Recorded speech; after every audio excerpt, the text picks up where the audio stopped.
Kita lihat hari ini leksionari, ini adalah minggu orang Farisi dan pungut cukai, ya. Nah, nanti hari Minggu depan ini atau minggu besok ini kita masuk ke minggu anak yang hilang. Oke. Nah, minggu anak yang hilang, lalu setelah itu minggu penghakiman.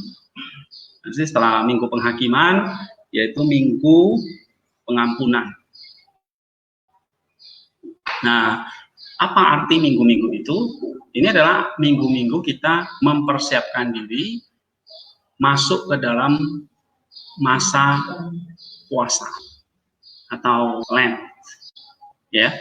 Masa puasa itu adalah untuk mempersiapkan diri kita menyambut Paskah, gitu.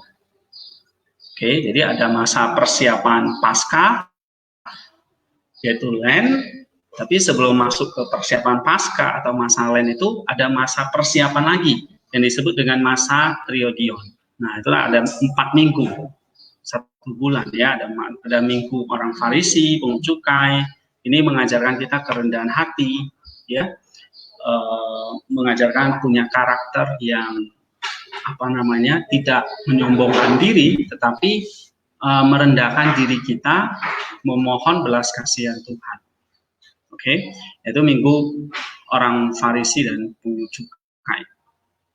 By the way, saya udah ceritakan tentang minggu orang Farisi dan pungut cukai itu. Ini ada teksnya, ya, atau ada artikelnya.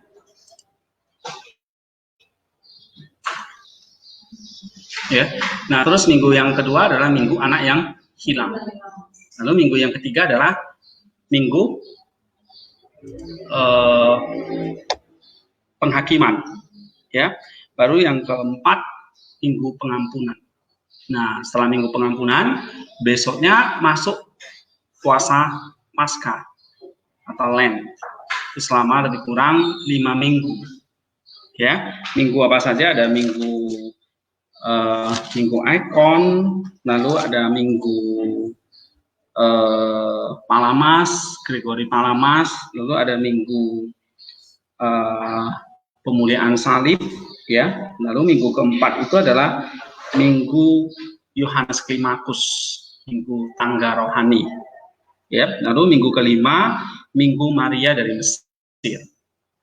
Oke. Lalu setelah minggu Maria dari Mesir, nanti diakhiri minggu Sabtu Lazarus. Baru hari minggunya adalah minggu Palma. Minggu Palma itu berarti Yesus sudah masuk ke Yerusalem. Nah, dia akan menjalani masa-masa penderitaan, ya kan? Yang puncaknya dia ditangkap dia berdoa, kemudian di Taman Getsemani, lalu dia ditangkap, diadili, ya. Sampai puncaknya hari Jumat itu dia mengalami kematian martir, ya, disalib. Lalu minggu dia bangkit dari kematian, gitu. Itulah Paskah, ya. Nah, lebih kurang beberapa bulan ini, ya, sampai nanti puncaknya itu adalah Paskah kebangkitan Kristus. Ya, kebangkitan Kristus adalah momen sejarah terbesar, ya, di dunia ini, bahwa ada seorang anak manusia, yaitu anak Allah, ya, yang datang untuk manusia. Dia menderita, dia disalib, dan dia bangkit untuk mengalahkan iblis, dosa, dan maut. Sehingga itu menjadi inti berita Injil. Itulah yang Injil menyelamatkan hidup manusia dari dosa, dari iblis, dari kematian, dari maut.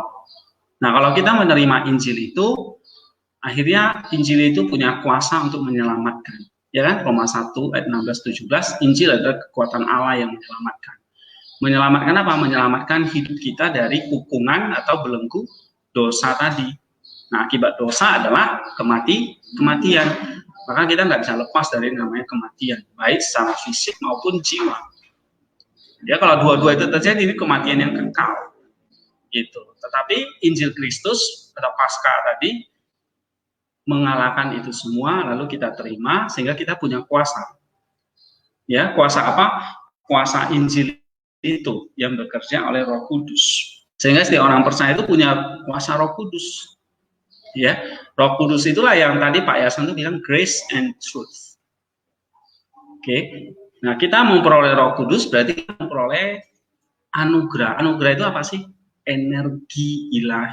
Tadi Injil adalah kekuatan Allah. Berarti kekuatan itulah energi ya, energi ilahi. Ya, dan anugerah itu bukan dibayangkan kayak semacam hadiah yang keluar dari Allah, tetapi energi ilahi itu sendiri, berarti Allah sendiri. Ya kan? Truth itu ya Allah itu sendiri. Grace itu ya Allah itu sendiri. Jadi anugerah dan kebenaran itulah pribadi Kristus. Itulah Injil, itulah anugerah, itulah energi yang kita terima melalui apa? Kuasa Roh Kudus. Nah, maka kalau menurut Serafin dari Sarof itu apa sih tujuan orang Kristen itu? Apa sih tujuan orang Kristen itu? Tujuannya dia mengatakan ini, memperoleh Roh Kudus. The acquisition of the Holy Spirit. Nih, the acquisition of grace. The acquisition itu artinya kayak kita tuh sedang mencari uang. Kita berusaha, kita bekerja dan sebagainya. Sehingga anugerah itu perlu dikerjakan. Nggak bisa hanya take it for granted. Kita terima terus kita pasif. Enggak, dikelola, diusahakan. Itu namanya sinergi. Ya, kita memperoleh kuasa Roh Kudus, berarti kita memperoleh anugerah. Nah, memperolehnya itu harus dengan daya aktif kita. Oke. Nah, tadi kalau Pak Yasan itu bilang eksplorasi. Kita perlu mengeksplor. Nah, kalau bahasa saya itu apa? Bersinergi. Mendaya aktif kita dengan Roh Kudus. Makanya perlulah doa, perlu baca Alkitab, ya, perlu yang namanya tadi order tadi, doa, baca Alkitab, liturgi, ya, belajar seperti ini. Belajar seperti ini bukan sekedar belajar untuk ngisi otak, tapi bagaimana kita belajar itu memperoleh anugerah. Suatu kalian mendengar khotbah, mendengar ajaran seperti ini, itu adalah the acquisition of grace, the acquisition of the Holy Spirit, the acquisition of the gospel, the acquisition of the energy of God, the acquisition of grace and truth. Nah, gitu loh. Nah, itu adalah menjadi semacam energi kekuatan ilahi yang akhirnya kita peroleh secara pribadi. Itu menjadi personal salvation. Kalau setelah Paskah dia bangkit, itu universal salvation untuk semua orang. Ya kan? Nah, siapa saja yang terima itu, meresponnya itu dengan anugerah, dengan iman tadi, maka itu menjadi our salvation, our personal salvation, keselamatan pribadi kita. Nah, keselamatan pribadi inilah kalau kita terima grace tadi, Holy Spirit tadi, itulah dia punya untuk membebaskan kita dari dosa mau atau kematian. Nah, dosa itu tadi kalian baca itu orang-orang sekuler ini, ya. Tadi itu psikologi sekuler tadi. Fromm dan sebagainya yang ya Sigmund Freud, ada masa anal, masa-masa itu ya, ego, super ego, it ya, lalu ada dari Erich Fromm, dari Erik Erikson, itu semua adalah psikologi sosial, psikologi jiwa yang meneliti tentang jiwa kita, yang padahal hasilnya sangat, struktur jiwanya sangat rapuh, berdosa. Wah, karena kita Rasul Paulus itu punya manusia kedagingan. Oke, sarkikos antropos, kedagingan itulah yang memang sudah menghukum manusia itu, hati itu, jiwa itu menjadi punya struktur jiwa seperti itu. Nah, gimana cara memberesinya? Ya, kalau Serafin dari Sarof itu kita butuhkan apa? Acquisition of grace, the acquisition of the Holy Spirit. Itulah kita perlu lakukan aktivitas rohani seperti doa, baca kitab dan sebagainya. Untuk apa sih? Itu bukan jadi sekedar aktivitas, jadi apa? jadi sesuatu yang mengubah struktur jiwa kita, ya, the structure of life itu, jiwa itu, hati itu jadi sesuai dengan apa, kalau kita belajar menjadi sesuai dengan status. Nah, yang bisa mengubah apa? Bukan kekuatan kita, tapi grace nanti.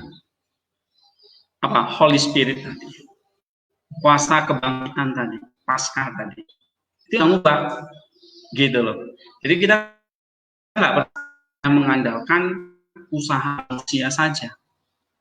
Nah, itu psikologi sekuler gitu loh, hanya mengandalkan manusia. Itu nggak cukup. Ya, itu nggak bisa mengubah rohnya. Ini jiwanya iya, tapi nggak bisa mengubah rohnya.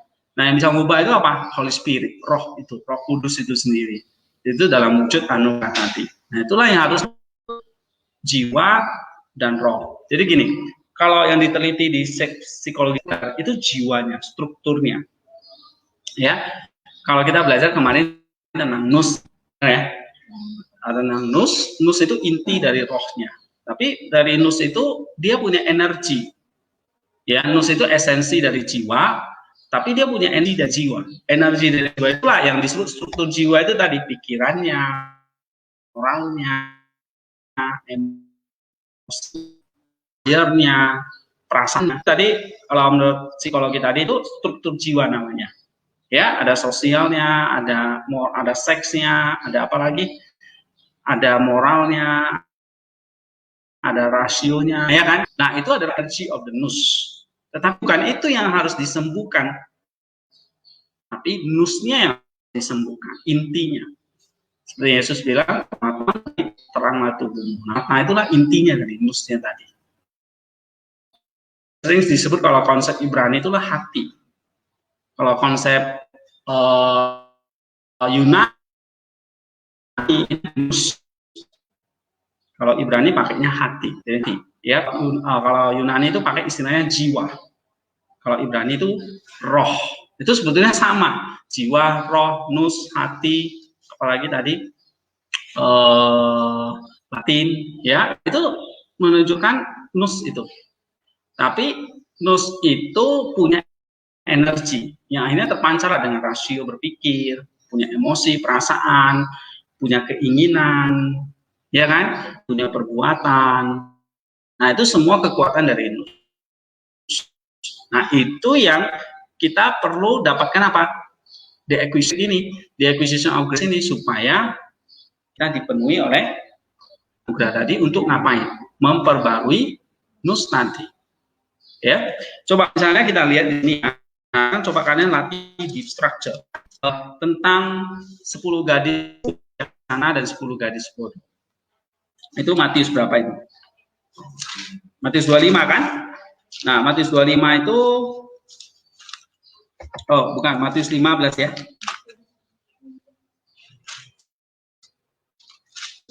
25 ya. Nah, 10 gadis bijaksana, 10 gadis bodoh itu kan, itu disebut gadis, disebut virgin. Baik yang bijaksana maupun yang bodoh itu sama-sama disebut perawan. Berarti kalau disebut perawan itu memang kan benar-benar hidup dalam kebaikan, kata Serafim. Benar-benar hidup di dalam kekudusan. Maka disebut perawan, suci. Perbuatan mereka itu baik, kudus. Tapi 5 gadis di antara dari 10 itu kehabisan apa? Minyak. Yang lagi enggak. Nah, kehabisan minyak itulah kayak apa tadi? Roh Kudus nanti. Grace. Lalu mereka ngapain? Cari. Tapi begitu balik, pintunya udah tertutup. Nah, kata Serafim, kita nggak boleh kehabisan minyak itu. Kita nggak boleh kehabisan Roh Kudus itu.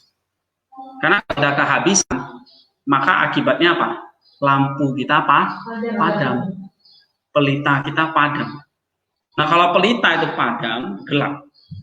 Gelap itu menunjukkan apa? Kita tahu arah, kita bisa nabrak sana sini. Nabrak tembok lah, bisa jatuh lah. Itulah akibatnya adalah kita jatuh dalam dosa lah. kita nabrak orang lain, kita berbuat dosa dan sebagainya. Karena kenapa gelap? Karena nggak ada minyak. Nah, minyak itu adalah simbol dari apa?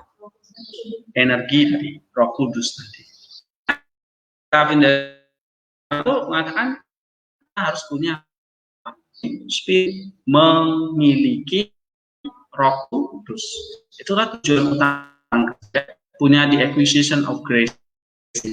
Nah, sehingga kita perlu mengusahakan, tadi kata Pak Jason, eksplorasi gimana supaya grace itu kita selalu dapatkan lewat chaos and order kita dapat grace. Tapi di dalam chaos kita punya masalah, punya konflik dengan teman, chaos ya kan?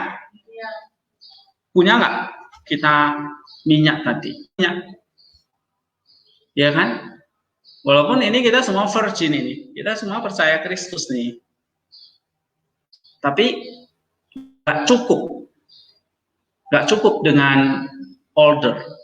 Tapi kita punya, nggak cukup dengan chaos juga.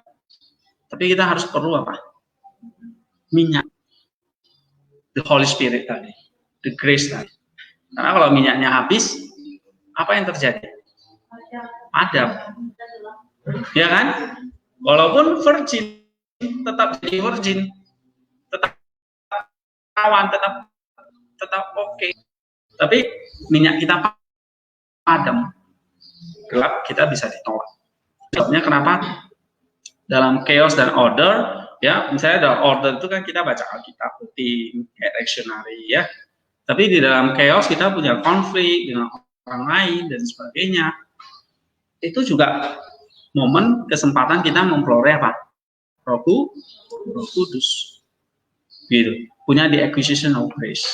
Ya, kamu kayak gagal misalnya dalam ujian, kamu bisa gagal dalam banyak hal, itu chaos. Atau kamu punya konflik dengan orang lain, atau kamu jatuh ke dalam dosa, ya, lalu kamu bertobat, lalu kamu menyadari dosamu, itu chaos yang pasti terjadi. Tapi kita harus lihat itu sebagai apa? Tidak memadamkan pelita, tapi justru menambah minyak, the Holy Spirit tadi. Oke, nah misalnya tadi ya, terakhir ini 1 Yohanes 2 yang kita baca leksionari hari ini ya. Leksionari hari ini kan ini ya,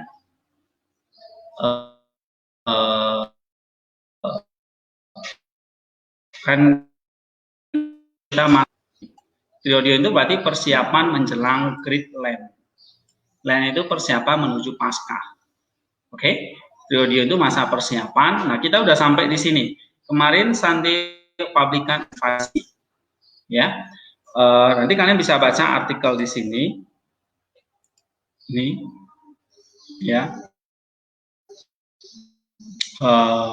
Ini ada lapisan pertamanya, sarkik di dalam meaningnya.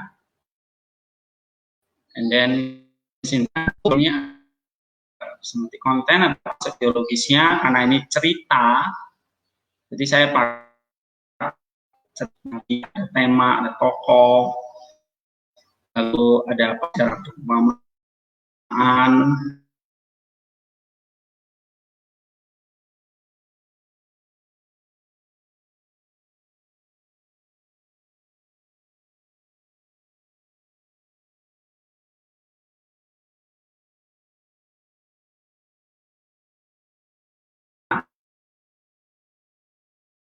ini saya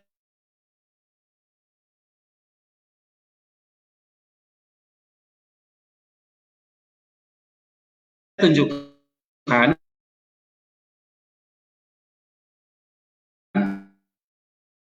mungkin di kelas ini belum, kalian tujuan. Jadi khususnya mau jadi 5 gadis yang bijaksana, yang memang terus menyiapkan the grace tadi, minyak tadi. Karena kita nggak tahu laki-laki itu datang. Makanya kita kemarin diajarkan berjaga-jaga terus minyak tadi. Nah, gimana? Salah satunya adalah nggak ada jalan lain, karena kita sedang bertarung dengan apa sih namanya tadi? struktur jiwa itu atau jiwa itu hanya bisa disentuh oleh hal-hal seperti ini. Ya, kalau misalnya nggak bisa masuk ke nus, kan? Yang bisa masuk nus itu hanya anugerah, energi ilahi nanti yang bisa nyentuh. Nah ini yang tadi saya mau tambahkan oleh Pak Jason ya, dari nus doang. Tapi nusnya nggak disentuh. Nih ya, yang tadi ada layar lapisan begini kan. Oke. Nah itu namanya apa? Ini namanya struktur jiwa. Ini namanya the energy of nus. Pasti ada setiap orang.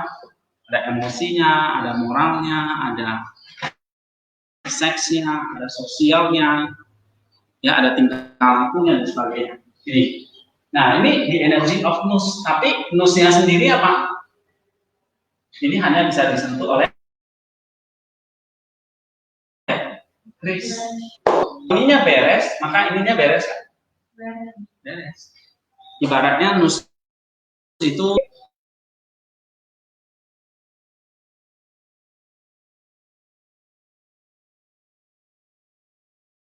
mobil jiwamu, itulah struktur jiwamu. Ada pintu, ada tempat duduk, ya kan? Ada rodanya, itu namanya struktur jiwa. Jadi struktur mobil itu kompleks. Jiwa kita, tubuh kita juga kompleks. Tapi mobilnya jadi, yang nyetir siapa? Orang, nusnya itu.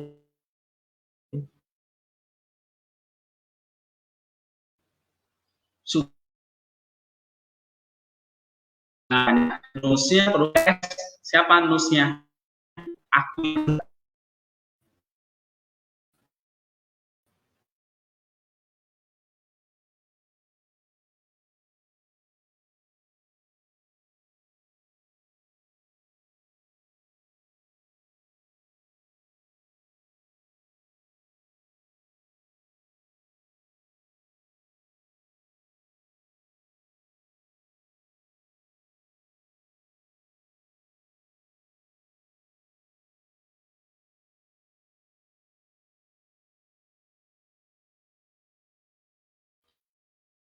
Sampai tujuan atau masuk jurang, tergantung siapa. Sweet nusnya tadi, ya kan? Nah nus inilah bisa nggak diselesaikan lewat hanya praktek-praktek psikologi? Nggak bisa. You have to pray. Hanya karena apa? Kenapa dengan doa? Karena dengan doa kamu menjemput grace. Karena itu sesuatu yang Tuhan kasih secara ilahi. Waktu dia ciptakan manusia, dia hembuskan apa? Nafas ilahinya. Ini yang harus intervensi. You see? You get it? Nah, baru dari situ nus ini bisa menghasilkan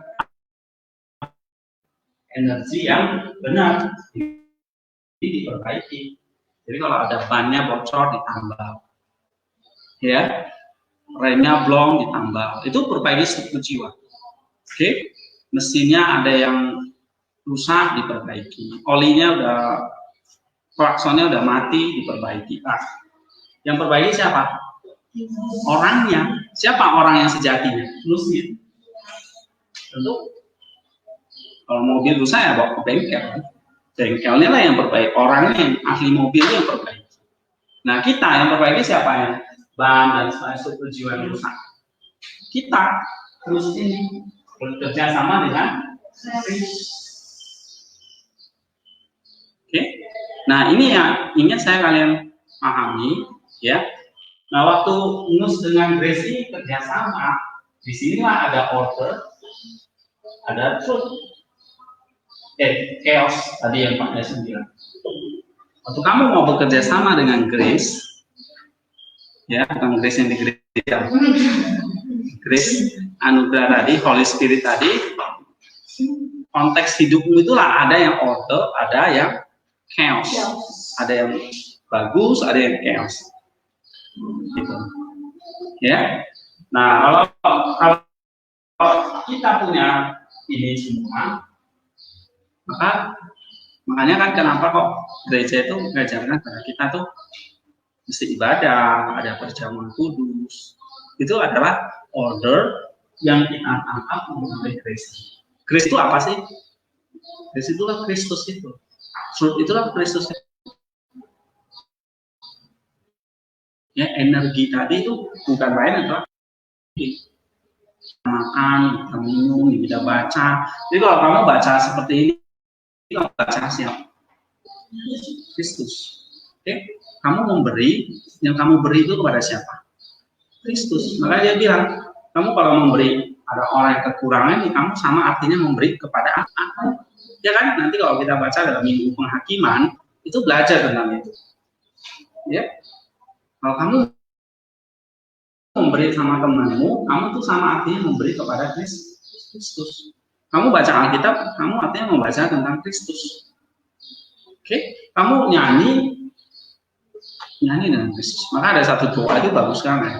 Yang kamu lihatlah dengan mata Kristus. Yang kamu dengarlah dengan mata, dengar telinganya Kristus, dengan tangannya Kristus, dengan kakinya Kristus. Kenapa? Karena Paulus sendiri ngomong, kamu bukan lagi kamu yang hidup, tetapi Kristus yang hidup di dalam kamu. Ya, nah that's it. This is our spiritual formation yang seperti ini. Ya, nah kita hari ini misalnya Friday, yang ini dia. Kalau kalian lihat di sini Friday, nanti besoknya adalah minggu ketiga sebelum Lent. Itu Sunday of the Prodigal Son, minggu anak yang hilang. Kita belajar. Tapi hari ini nih, 1 Yohanes 2 ayat 7 sampai 17. Nah, siapa di sini yang dapat deep structure ya misalnya? Saya 1 Yohanes 2 ayat yang ke-7.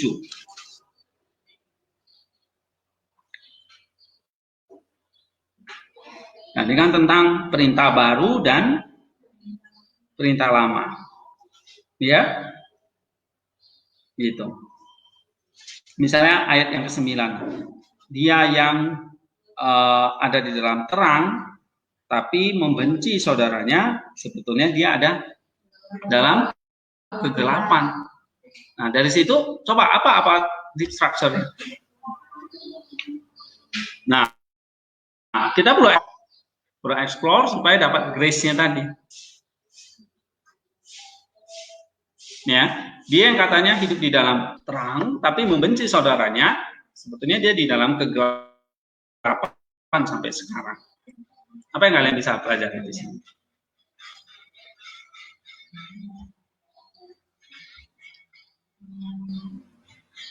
He who loves his brother abides in the light, and there is no cause for stumbling in him. But he who hates his brother is in darkness and walk in darkness.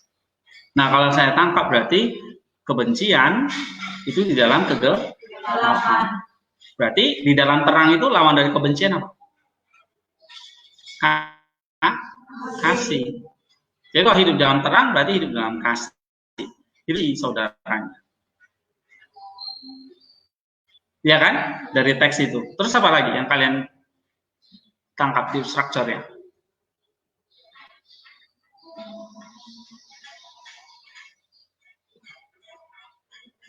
Ya. Nah, kalau hidup di dalam kegelapan dikatakan di ayat 11 itu apa? Lihat. Soalnya. Karena dalam kegelapan karena dia membenci. Nah, itu apa sih maksud? Nah, contoh Kain membunuh Habel. Berarti Kain membinasakan Habel karena benci. Berarti membenci itu adalah perbuatan membinasakan. Ya kan? Sedangkan kasih berarti apa? Menghidupkan orang lain. Jadi kasih tapi baik menghidupkan nggak perlu. Saya kamu ya malah memanjang ya. Justru membuat dia jadi hidup atau nanti tambah binasa itu. Oke. Tapi kalau misalnya dia dimarahin, tapi supaya dia jadi baik, jadi hidup, itu kasih nggak?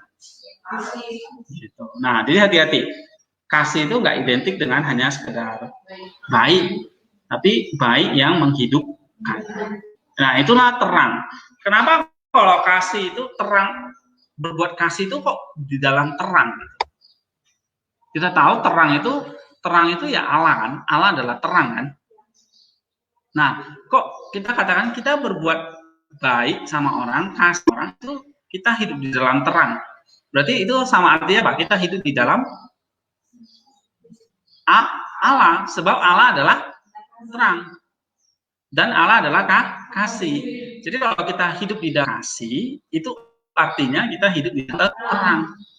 Nah, kalau hidup dalam terang itu kayak lampu ini kok bisa terang?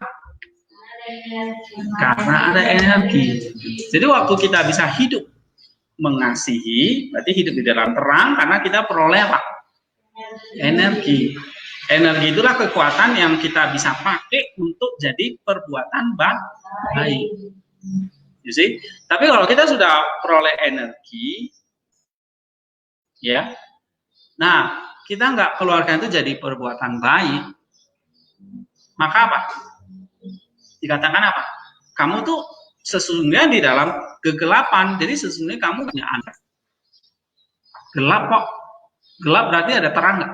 Ada anugerah nggak? Nggak ada. Kalau nggak ada energi berarti ya mati gitu loh. Kita nggak bisa berbuat baik yang kita lakukan pas. Oke? Jadi di sini kamu waktu kita mau mengaji, ada struktur jiwa kita. Ya kalau dari kecil dia diajarin suka baik, memberi, pasti ya besar otomatis suka memberi ya kan. Tapi kalau dari kecil sudah diajarin pelit, jangan memberi, gini-gini, ya anak itu bertumbuh nggak akan memberi gitu. Tapi kan semua rusak nih struktur jiwanya ya. Nah gimana? Makanya ini harus masuk ini anugerah. Siapa di sini suka memberi? Saya kira jarang ada. Sulit saja berkasih. Nah, oleh sebab itu Yohanes bilang, kamu bisa kebutuhan itu, kita anugerah itu. Kamu baru bisa mengasihi. Gitu. Tapi kalau kamu sudah mengasihi, ya berarti ya, kamu tuh di dalam terang itu. Artinya kamu dalam Allah, kamu di dalam Roh Kudus itu, kamu di dalam anugerah. Jadi, gitu. Jadi waktu kita mau menjalankan ini kalau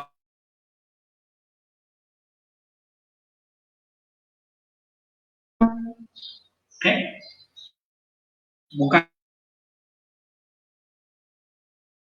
pengalaman kita dan sebagainya, chaos ini, gitu. Ya, kata Rasul Paulus ini dituntun oleh hukum dosa. Tapi sisi lain ada anugerah hukum Allah. Ya, nah ini hukum dosa dan hukum Allah ini ada di sini semua. Dalam our life structure tadi ada hukum Allah, ada hukum dosa. Mau berhenti di mana? Yang menentukan apa? Hukum nus. Oke, jadi Roma pasal 7 ini hukum nus ini, nah nus inilah yang harus bekerja sama dengan anugerah supaya nus ini yang dia tentukan, yang dia pakai adalah hukum Allah menuntun roda jiwa mau bawa atau saya gitu loh, ngerti? Nah supirnya bawa kemana ini? Dosa hukum Allah. Nah hukum Allah itulah berarti kita dituntun oleh anugerah. Oke, jadi konsep Yohanes misteri ya, agar terang. Kalau tidak kerjasama dengan anugerah tadi, kenapa? Jiwa itu pasti akan dituntun oleh hukum dosa. Dosa itu ini gelap. Misalnya ruangan itu gelap, gimana saya mengatasi supaya tidak gelap? Diterangi. Simpel kan? Begitu diterangi, terang.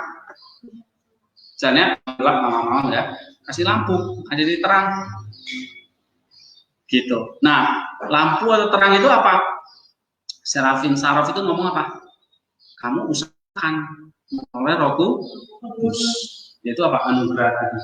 Masukkan anugerahnya ke sini. Gitu, supaya ini jadi terang. Nah, begitu terang, bisa lihat nggak? Yang dilihat apa sekarang? Hukum Allah. Perbuatan-perbuatan baik tadi itu dilihat. Itulah yang dikerjakan. Gitu. Bisa? Ngerti gak? Ya, hukum dosa, hukum Allah, hukum nus. Hukum nus itu ibarat supirnya. Hukum dosa, hukum Allah itu kayak arahnya. Mau belok kiri atau lurus? Lurus, simpang. Oke, tergantung supirnya ini. Nah, supirnya itu harus dibantu oleh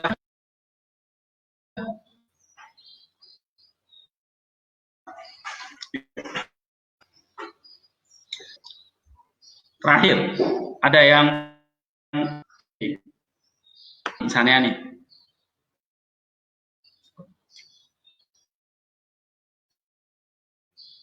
tentang terang dan gelap ini. Itu di dalam kegelapan.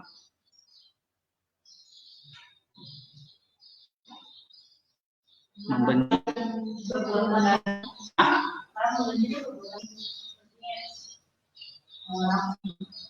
Iya, kok di dalam kegelapan disebutnya. Gelap, ketiadaan terang. Akibatnya benci. Kegelapan itu ya dosa, itu ya sumber kegelapan, berarti ya mati. Nah, terus hubungannya dengan benci.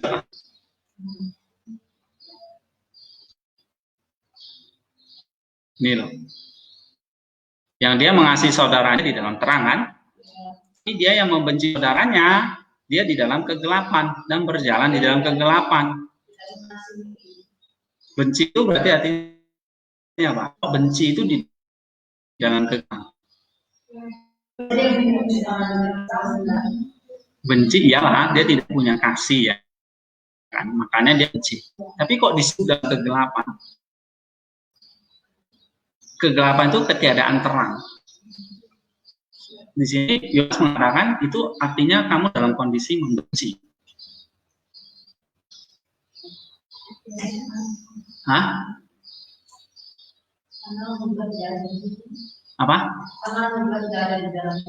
Karena anugerahnya tidak ada. Iyalah, makanya gelap lah.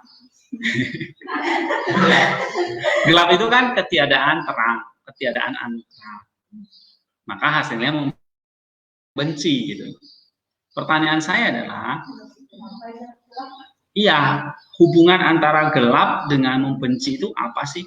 Kok dikatakan, kenapa kok dikatakan di dalam membenci itu berarti di dalam kegelapan? Nah, jadi di sini kamu ngerti, deep structure-nya adalah kamu membenci, ya, berarti kamu perbuatan yang kamu lakukan itu adalah perbuatan yang bukan dituntun oleh terang nanti, anugerah tadi. Begitu kamu hate someone, ya, membenci seseorang, ya, berarti itu adalah hasil dari struktur jiwamu yang gelap, gitu loh, ya. Kamu benci berarti udah dalam hatimu itu gelap. Gitu. Ya, nah kenapa seperti itu? Karena yang namanya terang, yang namanya itu kan. Nah, kamu membenci itu mematikan orang nggak? Nah, itulah kalau kamu membenci, berarti kamu sedang mematikan dirimu juga orang lain. Karena itu mematikan, bertentangan nggak dengan naturnya anugerah yang menghidupkan itu? Bertentangan, makanya Kenapa di dalam kegelapan itu pasti membenci? Kegelapan itu mematikan. Supir, matamu ditutup. Gelap gitu loh. Nggak lihat apa-apa, gelap. Maka yang kamu tabrak orang. Orang itu menjadi mati kan gara-gara kamu. Nah, itu mematikan orang, membinasakan orang. Nah, membenci itu adalah perbuatan apa? Membinasakan dirimu dan orang lain. Maka karena itu membinasakan, mematikan, berarti itu bertentangan dengan yang namanya terang yang selalu memberi hidup. Makanya kenapa membenci itu di dalam kegelapan.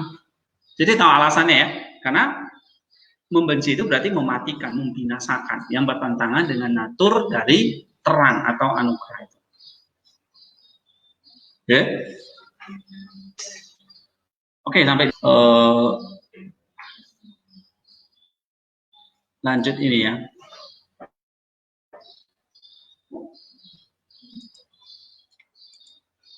Ada pertanyaan? Nah, berarti besok ini saya mau kalian baca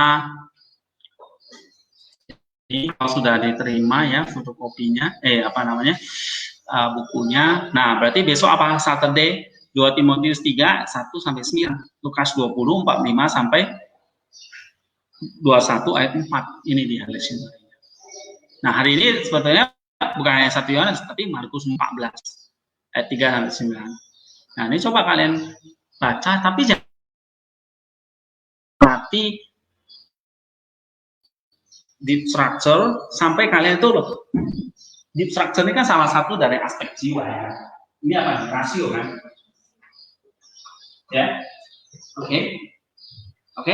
Nah, bagaimana misalnya kamu baca Alkitab ini memperoleh grace itu nanti akan menuntun salah satu rasio kamu. Misalnya cara berpikir kamu mulai berubah. Kita baca Yohanes ini ya, oh berarti cara berpikir saya ini sekarang tentang sesama, oh iya nggak boleh benci, harus mengasihi misalnya. Nah itu apa yang diubah? Rasio. Nanti dari situ apa lagi yang diubah? Perbuatan yang moralnya. Oke, jadi ini macam-macam kan. Tapi ini harus dituntut grace tadi. Structure itu salah satu tafsiran. Bukan tafsiran, itu adalah hasil eksperimen dari para psikologi, para ahli psikolog tentang struktur jiwa orang. Itu ada eksperimennya, yang tadi dipaparkan itu hasilnya. Tapi ada uji coba, ada penelitian yang begitu. Ya, hasilnya tuh kayak gini-gini macam life structure-nya. Itu yang sering saya sebut sebagai hati. Hati itu kayak gudang, tempat arsip, di dalamnya tuh ada berbagai macam hukum dosa dan hukum Allah. Waktu kamu bohong sekali, itu terarsip di dalam namanya hukum dosa. Waktu kamu belajar memberi, berbuat baik, berkata jujur, itu masuk dalam hukum Allah. Hukum dosa, hukum Allah itu ada di dalam ini. Jiwa ini ya, oleh konsep Ibrani itu disebut hati. Ini yang potongan-potongan ini Ibrani itu disebut hati. Tapi kalau konsep Ibrani itu namanya psyche, jiwa. Ya, jiwa. Nah, jiwa ini kan nggak hanya bulat gitu, macam-macam potongannya. Ini namanya energi.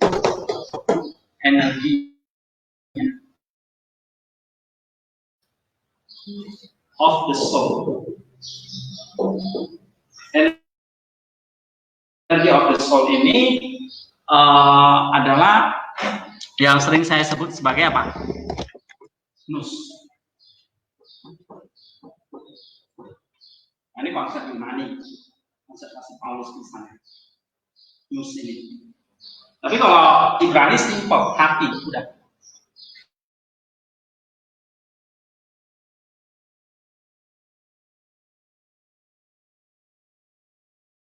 Nggak bisa hanya cuma bantok ini mobil kan, mesinnya kan juga.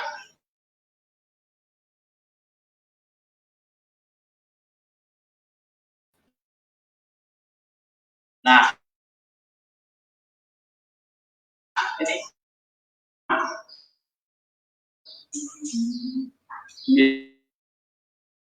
gitu. Psyche itu jiwa, nah cuma jiwa itu ada energy of the soul atau nous, tetapi ini kadang-kadang dibagikan, ini semua ada di dalam spirit.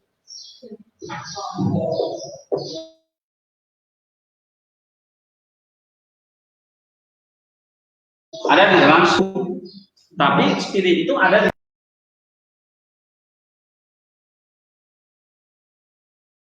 di dalam tubuh. Ada apa? Roh. Roh itu lah kayak batinnya, yang di dalamnya ada yang namanya yang disebut sebagai the soul, jiwa. Jiwa itulah ada berbagai macam manifestasinya, energi, ya, yang kita sebut sebagai nous. Sehingga nous ini atau energy of the soul ini macam-macam ini. Struktur itu macam-macam, tapi dibagi 3 besar aja sih.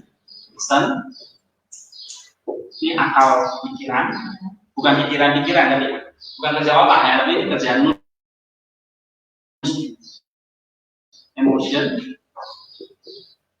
Emosi, perasaan, and then desire. Desire-nya keinginan. Ya, misalnya kamu timbul rasa lapar. Kok bisa rasa lapar? Itu karena kamu punya nous, yaitu punya desire. Ngantuk, capek itu desire. Nge-seks itu desire. Oke, ingin dihibur, dipuji, itu emotion. Dihargai itu apa? Emotion. Kamu bisa berrasionalisasi, bisa berpikir, bisa berfilsafat, berteori, itu semua terjadi riset. Kamu punya emosi, ingin disayang, bisa benci, itu emosi. Jadi kamu punya nafsu makan, nafsu seks, nafsu apa lagi? Nah ini pada metal.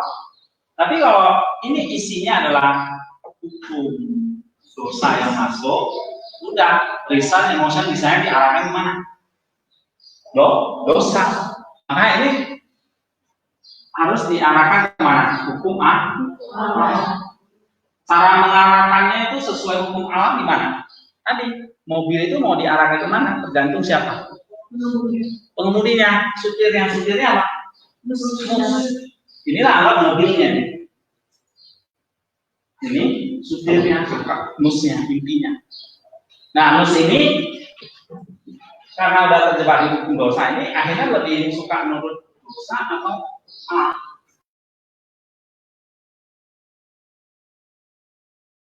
dosa. Nomor 7 itu. Paulus bilang ya kan, makanya harus itu adalah hukum Allah. Gimana cara hukum Allah? Ini harus dijaga, Indonesia harus diperbaiki. Pakai apa? Pakai Holy Spirit. Gimana anugerah itu bisa bekerja dengan musuh? Kamu mesti apa tadi? Membuka diri itu dengan doa dan sebagainya. Oke, that's the concept, gitu. Ya, jadi kita nggak hanya cukup, oh kamu punya masalah, udah kamu dinasehati itu selesai, enggak. Gimana anugerah itu bisa benar-benar masuk ke dalam musuh. Nah ini sangat sulit. Kenapa? Karena ingat di dalam musuh itu atau di dalam struktur jiwa ini sudah ada apa? Atau di dalam hati ini sudah apa? Hukum dosa ini berperang. Waktu semester pendek kalian ikut itu nggak? Silokalia di YouTube. Nah itu kan udah saya jelasin tentang hukum roh, hukum dosa, hukum Allah, hukum nus. Ya banyak sebetulnya saya udah jelasin. Cuma ini kita perlu terus diingatkan lagi. Ya. Kalau enggak ya nanti kita terulang-ulang dosa yang sama. Gitu. Ya.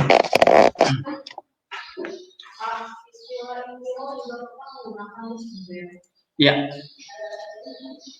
Kalau itu ya nus itu ada di dalam mana? Ya di dalam spirit, dalam roh. Karena kalau nggak ada spirit mati nus, ya kan? Gitu. Tapi nus dengan spirit itu sama nggak? Dua hal yang berbeda nggak? Enggak, sama gitu loh. Ya, cuma dibedakan nus. Inti dari spirit itu lah nus.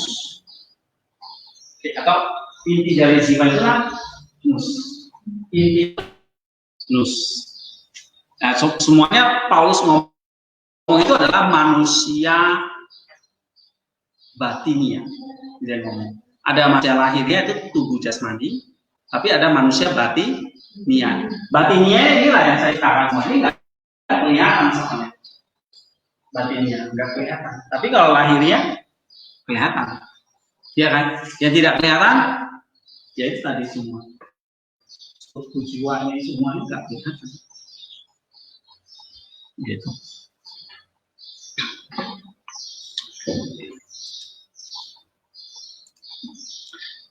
Oke. Kalau enggak kita selesai ya.